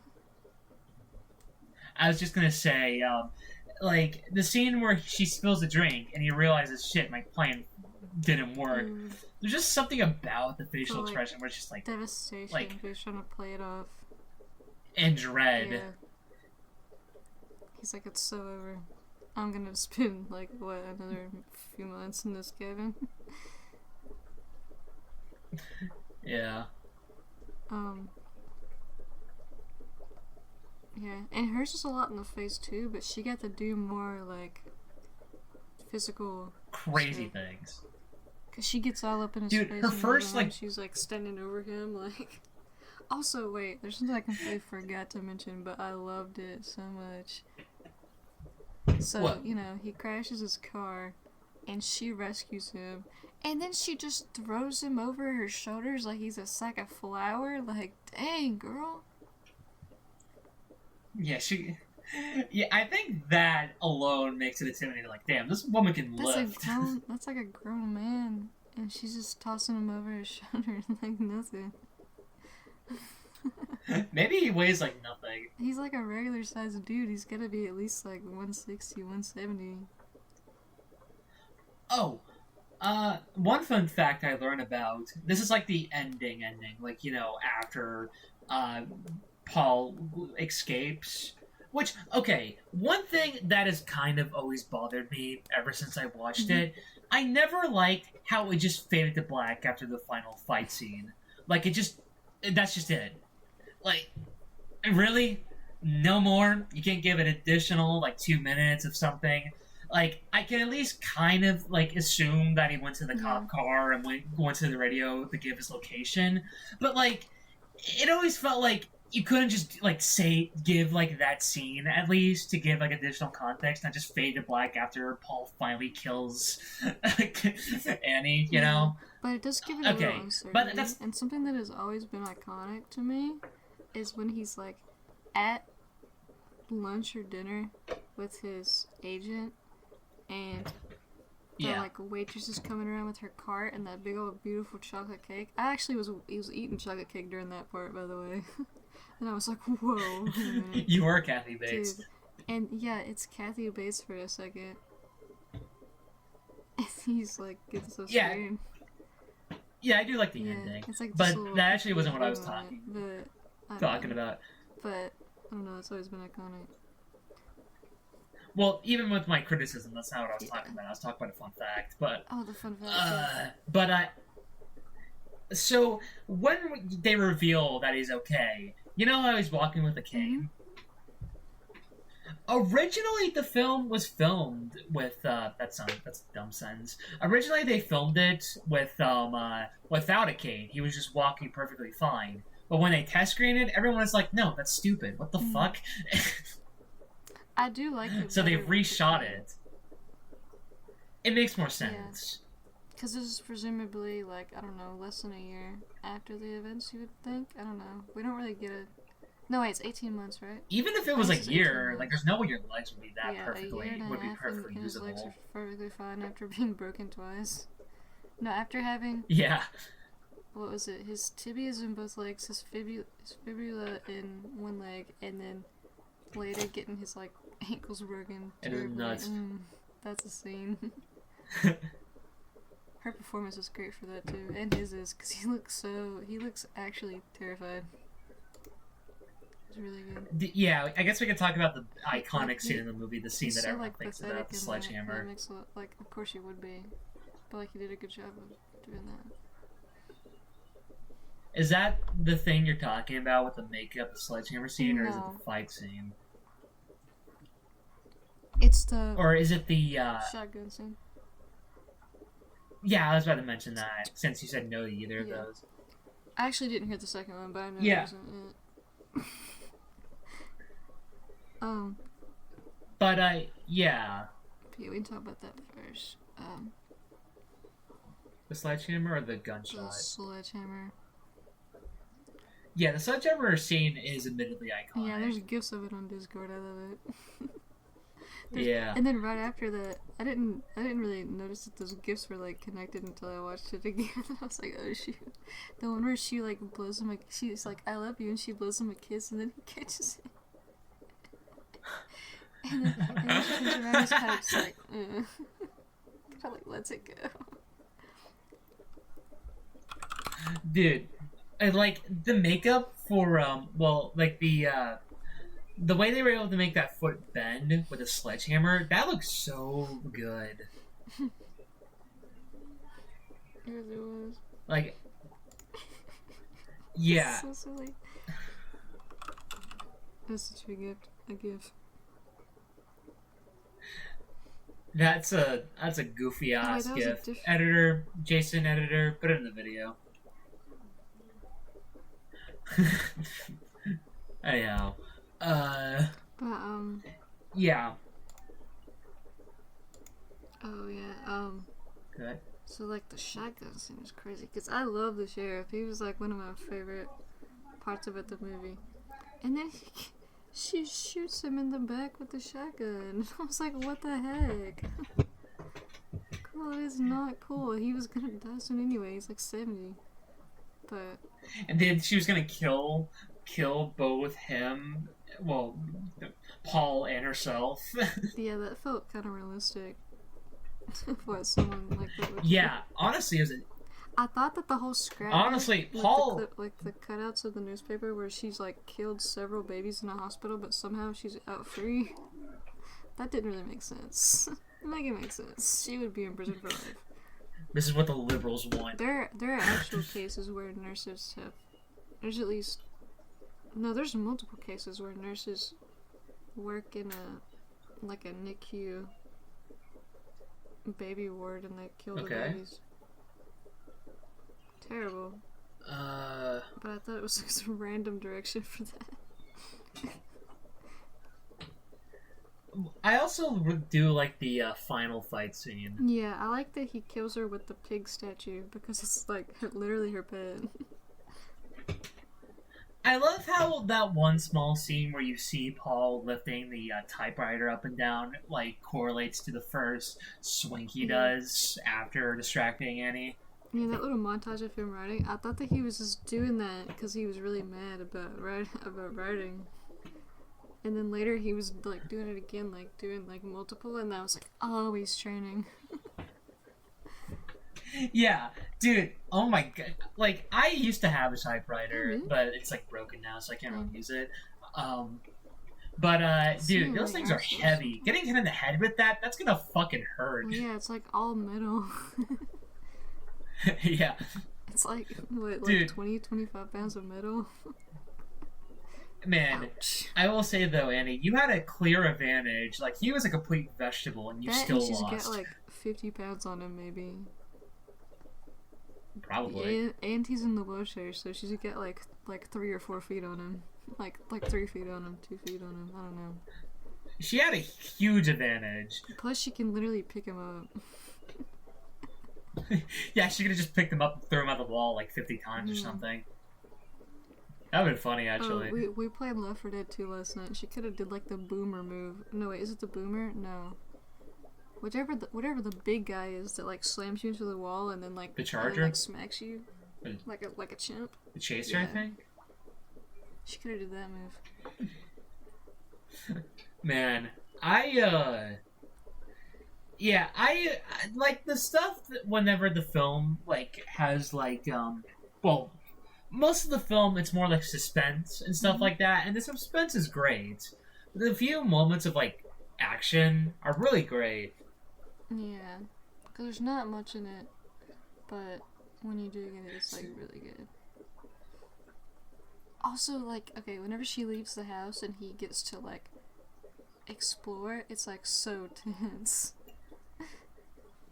Yeah. And then later to find out that she knew that he had did it both times because he left little clues. It was like, oh wow. Which I didn't even catch him losing the bobby pin.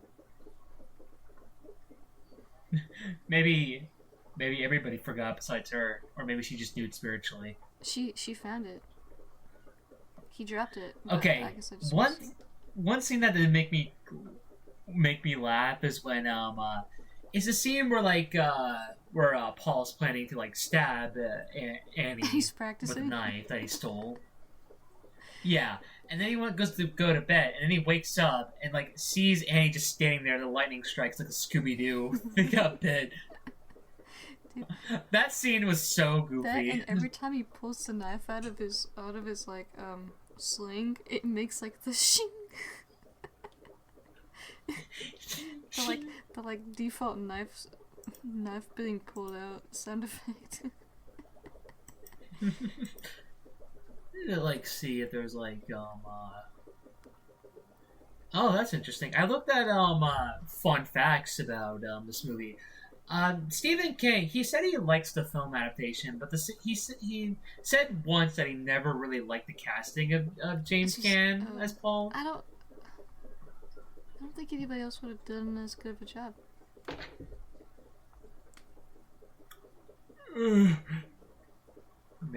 Maybe no, he's too young. He was too young at the time. I mean, I was gonna say maybe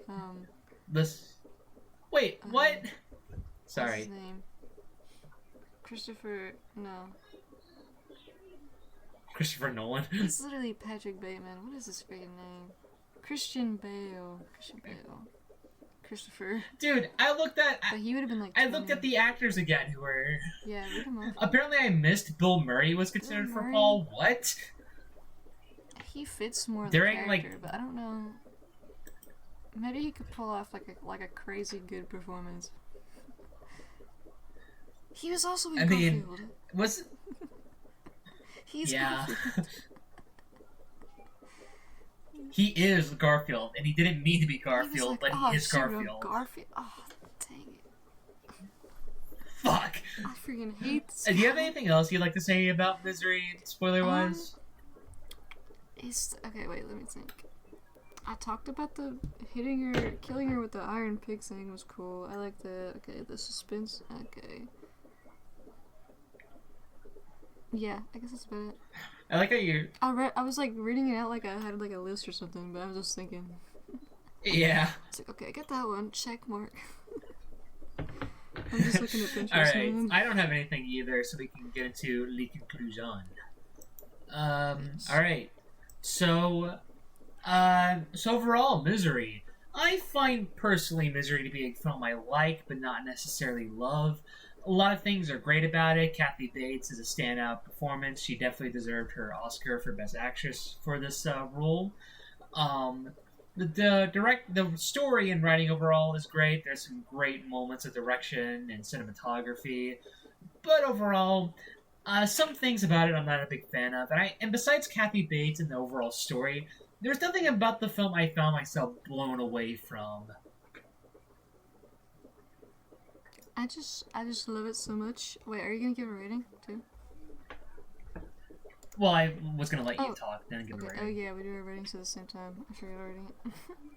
I love it so much. I thought it was great. I've seen it a few times, not like it's been on when I'm in the room, but this is the first time I've actually just like sat down and watched it.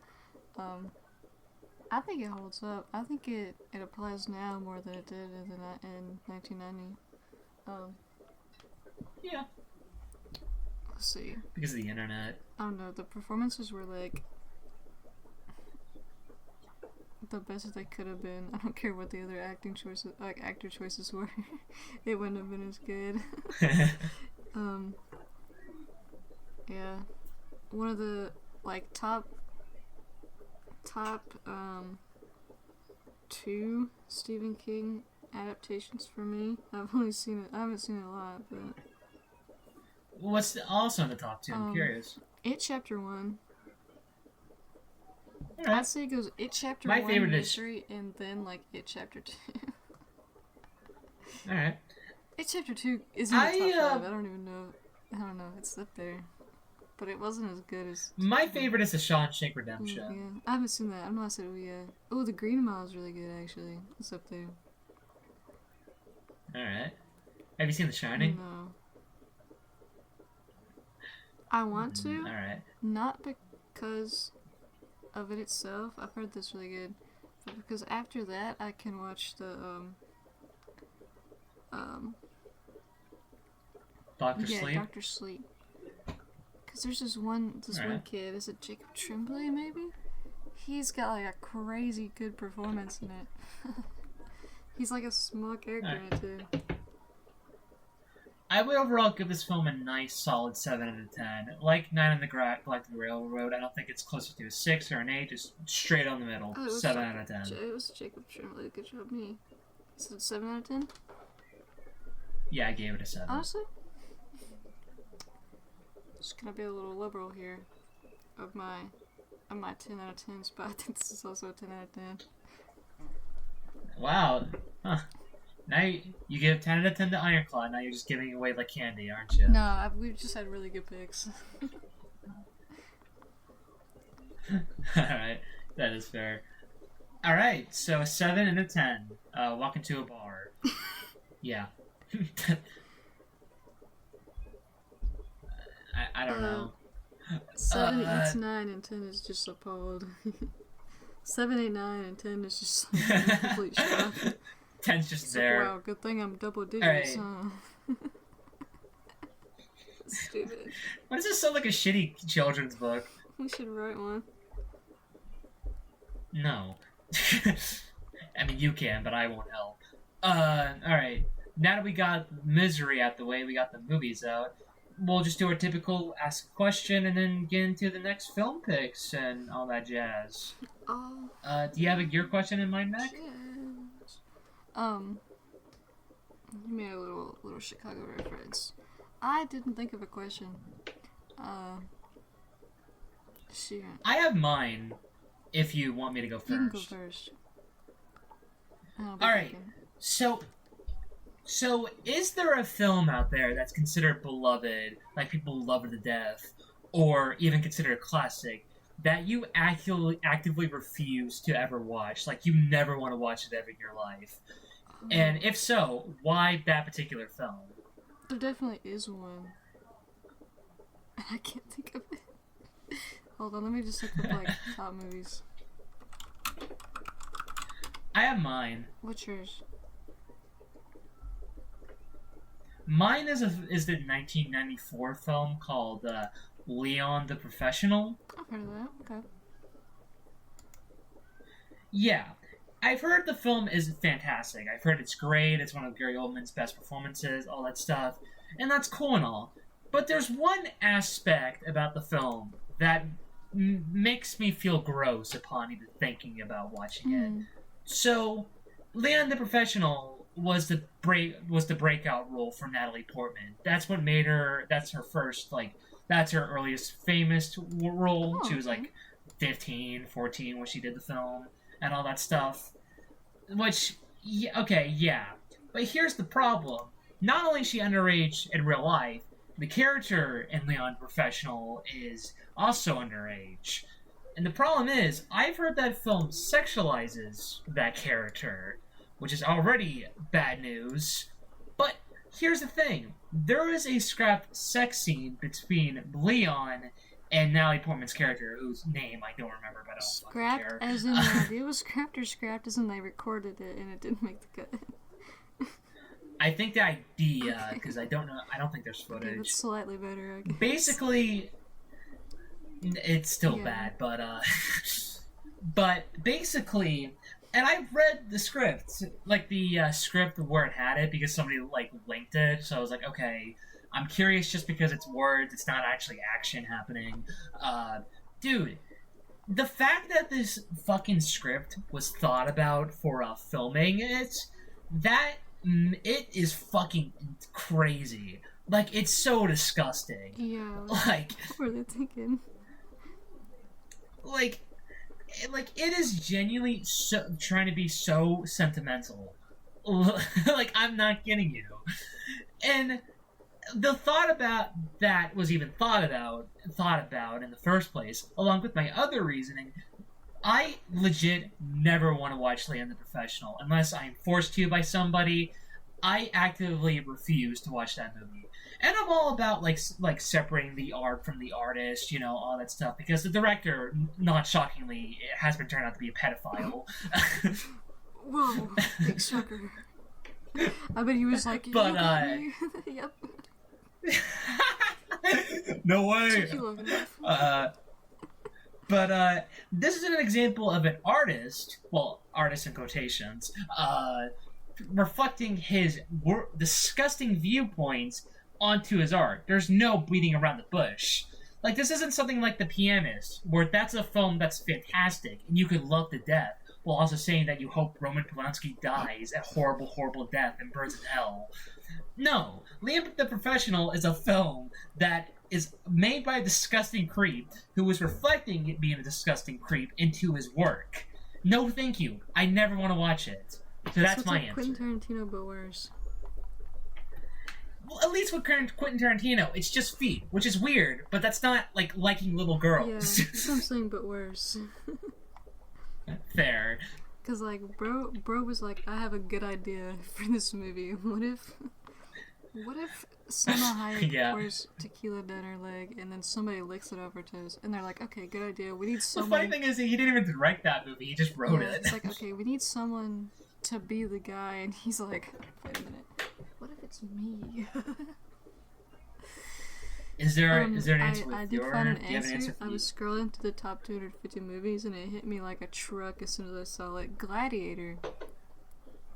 I'll never forgive Gladiator for beating American Psycho for the Oscar. Unless you pick it for the podcast. For a particularly best I'll actor? never watch it. Yeah. I love how, like, different our answers were, like, in terms of, like, reasoning. I'm not really big into, like, Roman history movies. It's, like, really boring to me. You tell me you don't want to watch Troy starring Brad Pitt? No. I had to read and watch The Odyssey in freshman year, and I didn't like it. So, I did like the part where Odysseus' mom walks out into the ocean and dies, because that was really like funny, because it was so bad. Dude, like the the film adaptation we have to watch, and the mom just goes like, "No!" Yeah, like and his she wife. like splashes around in the water, and then she like dies. I don't know.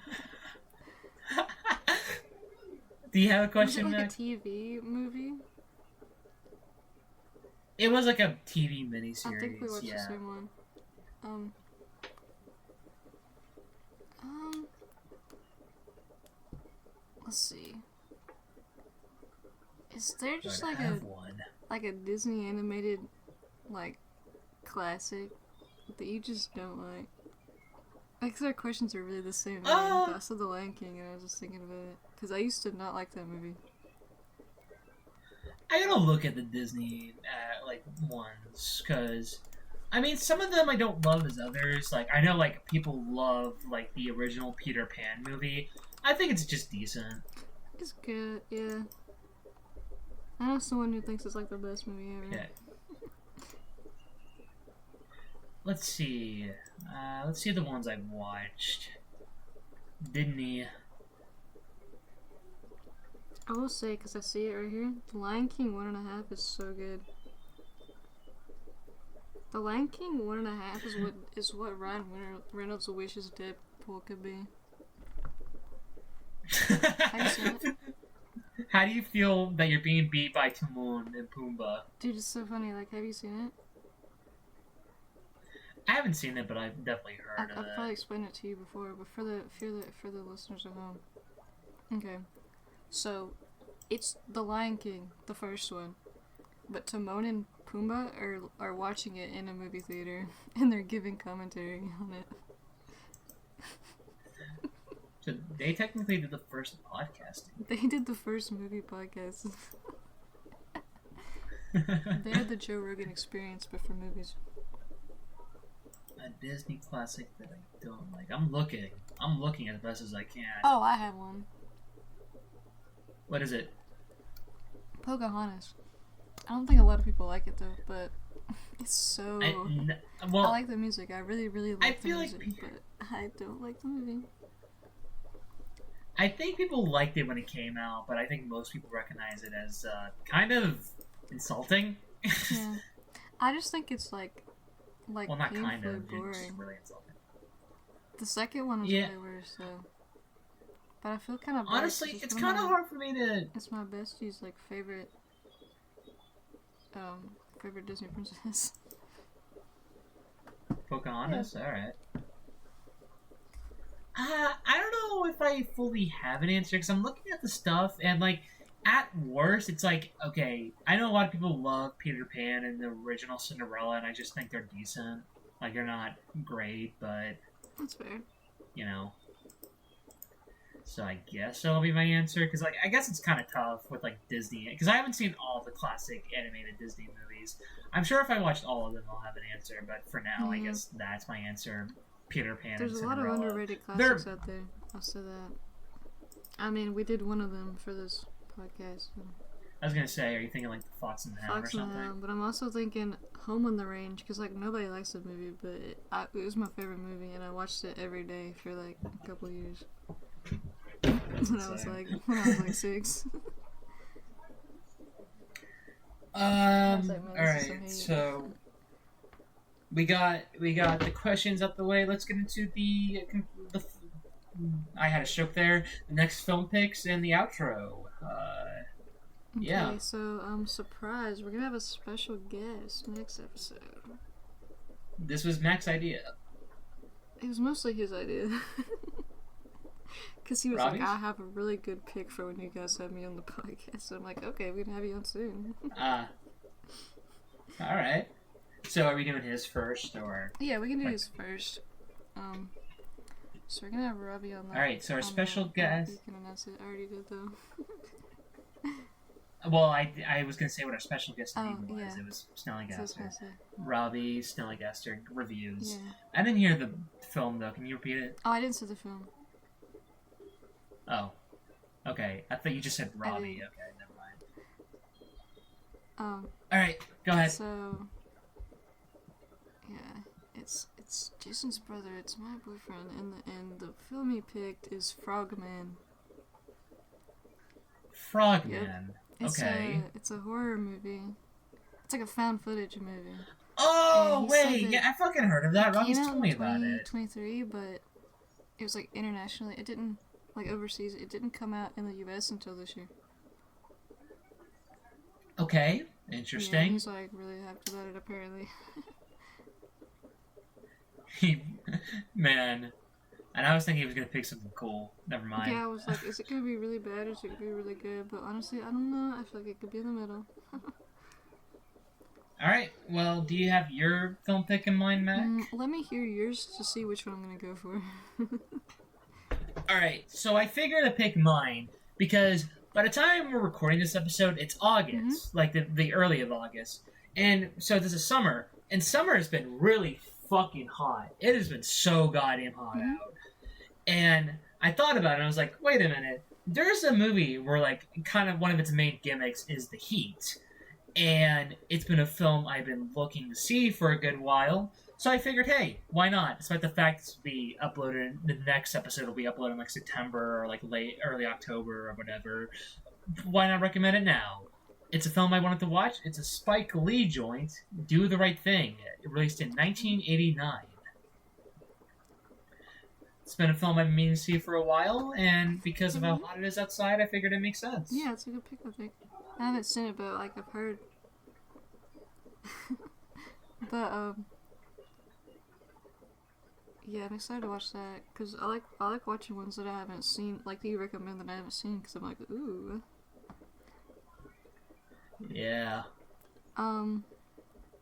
My pick. Okay, so it's in between two, and you talking about the heat was a big theme in this movie. I thought you were actually gonna say the same one that I was gonna pick. I'm gonna be going with Hot Fuzz because I haven't seen it and I've heard it's really good. Ooh, Hot Fuzz, nice. Between that or the 2007 remake of Hairspray, the musical. That would have been a really funny pick. All right, so That will be a hot. pick. So They're both 2007 movies. Do the Right Thing, Frogman, Good and directors. Hot Fuzz. For at least our picks, I don't know anything about the Frogman director. That is But I true. love Maybe it, it is the yeah. best director. Maybe it's Steven Spielberg. I don't know. All right. So actually, I don't really think I need to rewatch. Maybe, yeah, I don't really need to rewatch Hot Fuzz for the podcast. Although I might. I'll see. I don't know. I'll think about it. All right. Well, all right. We got our film picks in mind. You guys will be seeing Snallygaster reviews, or we could just call him Robbie. Yeah. Sound like I shared the whole podcast. I'm just saying his YouTube name we'll link because he's a him. We'll link him in YouTuber. the description of that episode. He's got Yeah, a who's Minecraft we? I'm not vlog doing that coming shit. out on his channel. Yeah, we'll link him in this episode too. We won't. Okay, I'll comment it, I guess. No, I'll make him. I'm gonna put in the. Um, No. All right. Well, we got our little silly film picks, and yeah, let's just get into our outro. Overall, this was a fun episode to record. I like the movies we talked about, especially Memento. I'm glad I finally showed you that film, Mac. I've been telling you about that movie Yeah, for you've been months. telling me like watch Memento. It's really good. It's like one of my favorite movies, and that I haven't got around to it. And now I forced you. Yeah. And it was worth it. It was really All good. right. Yeah. Have fun, and I'm excited for the next episode. To the people thinking it's too soon to do another guest episode, blame Robbie. Yeah, he shouldn't have suggested it.